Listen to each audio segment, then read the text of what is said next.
Gente, ontem a gente falou a respeito do estado de emergência zoossanitária, que foi decretado pelo governo do Piauí por conta da gripe aviária, casos que foram registrados no país e que trouxeram um alerta nacional. Para trazermos mais informações sobre os riscos dessa doença, aí, inclusive a saúde humana, nós estamos recebendo aqui no estúdio o veterinário, chefe-geral da Embrapa, Anísio Lima Neto, que já está aqui com a gente. Pode ficar à vontade, Anísio, seja muito bem-vindo aqui ao nosso Jornal do Piauí. Boa tarde, Jorge. Obrigado pela presença aqui com a gente. Importante essa conversa para que você que está em casa possa entender mais a respeito do assunto e evitar alarmismos, né? Que grandes tragédias estão acontecendo por causa da gripe aviária. Vamos colocar aqui na tela as informações para a gente começar a nossa conversa aqui com o doutor Anísio. Bom, doutor Anísio, primeiro, a gripe aviária é uma contaminação em animais ou em seres humanos? Animais. Uhum.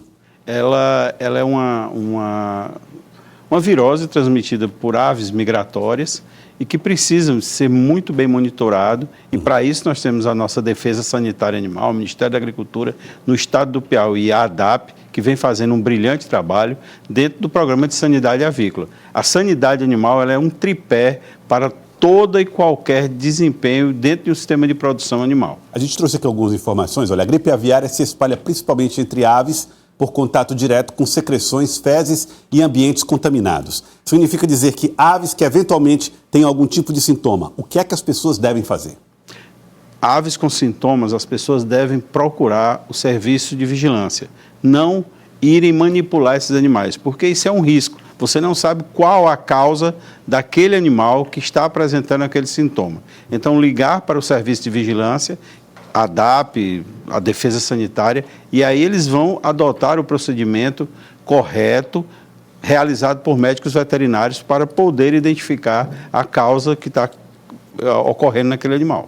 Outro ponto importante, as aves silvestres migratórias, que são reservatórios naturais e transmitem vírus para as aves domésticas. Isso aqui é um conselho para os criadores. Como é que eles podem evitar esse contato? Há um conjunto de medidas de biosseguridade, e são inúmeras, desde você limitar o acesso aos sistemas de produção de aves, a você criar barreiras para evitar que ocorra esse contato direto. Então, são várias medidas de biosseguridade que devem ser incrementadas, fortalecidas e potencializadas dentro dos sistemas de produção. Na hora de construir os galpões, por exemplo, é isso? Desde a localização do aviário, a higienização da entrada e saída de veículos, da entrada e saída de pessoas, da proteção dessas pessoas, de medidas de distanciamento, são várias as medidas de biosseguridade. Então, hoje, nesse momento, a biosseguridade é o ponto mais sensível e que deve ser incrementado dentro dos sistemas de produção de aves. Os consumidores têm que estar atentos a isso? Os consumidores devem estar atentos porque isso é um problema econômico. Se você tem um foco identificado, há a necessidade de fazer o sacrifício de todos esses animais. E quando você elimina animais de produção, você vai impactar na produção de ovo, de carne, e isso vai levar a um desequilíbrio econômico da bacia, da cadeia produtiva, e quando há esse desequilíbrio, há alteração de preço. Então, você precisa olhar com o olhar sanitário e com o olhar econômico e o olhar social, principalmente na nossa região, que temos muitas criações de aves caipiras. Muito bem. Vamos falar um pouco da transmissão? Vamos lá, transmissão para os humanos. A infecção em humanos acontece quase sempre por contato direto e desprotegido com as aves infectadas. É rara? É difícil de acontecer? Como é que os humanos podem manipular com segurança esses animais? Não é frequente acontecer a transmissão, mas existem muitos casos já identificados pelos serviços de vigilância no mundo. A transmissão humano-humano, ela não está ainda consolidada, mas animal-humano, quando há esse contato, já identificou-se casos. Então, essas medidas protetivas e de biosseguridade também se encaixam nesse monitoramento. E daí a importância de você estar controlando toda essa ocorrência. Alimentação. Esse ponto é importante porque talvez seja aquele que coloca a população em maior vulnerabilidade caso haja riscos. A informação que a gente traz não há risco aos consumidores de carne e ovos bem cozidos. No entanto, os surtos levam a restrições comerciais e suspensão de exportações. Quer dizer o seguinte, a pessoa pode comer o ovo, Ou pode comer a carne de uma ave que foi infectada? Bom, de uma ave infectada, certamente ela não irá passar num serviço de inspeção. Certo. O consumidor ele deve dar preferência a consumir alimentos que tenham origem. E essa origem perpassa pelo serviço de inspeção municipal, estadual ou federal. Então, comer alimento de origem duvidosa, de origem desconhecida, possui alto risco. Então, dar preferência a animais que tenham a consumo de alimentos que venham com selo de inspeção. Mas isso impede o consumo, então, da galinha caipira do fundo do quintal da vovó, ou não? Se ela for abatida na fazenda, na unidade de produção, com higiene, ele vai consumir. Isso é uma prática cultural, mas o ideal é que se venha oriunda de um abatedouro com inspeção, pelo menos municipal, certo? Consumir um animal doente, isso não é comum. E temos hoje profissionais em todo o estado do Piauí que fazem essa orientação. Então, consumir o alimento bem cozido, com origem, você já está eliminando qualquer risco. E o agravamento econômico, que eu falei anteriormente, comercial, por conta das inúmeras medidas que são adotadas quando identificado um foco. Próxima informação, vamos colocar aqui na tela do nosso Jornal do Piauí para trazer os detalhes aqui para você que está acompanhando a gente. Sintomas em humanos. Em aves, os sintomas incluem tosse, espirros, queda de produção de ovos, inchaço e morte súbita. E nos humanos, os sintomas são febre, tosse, dor de garganta e até pneumonia grave, com insuficiência respiratória e falência dos órgãos. Essa doença em humanos, ela geralmente é fatal?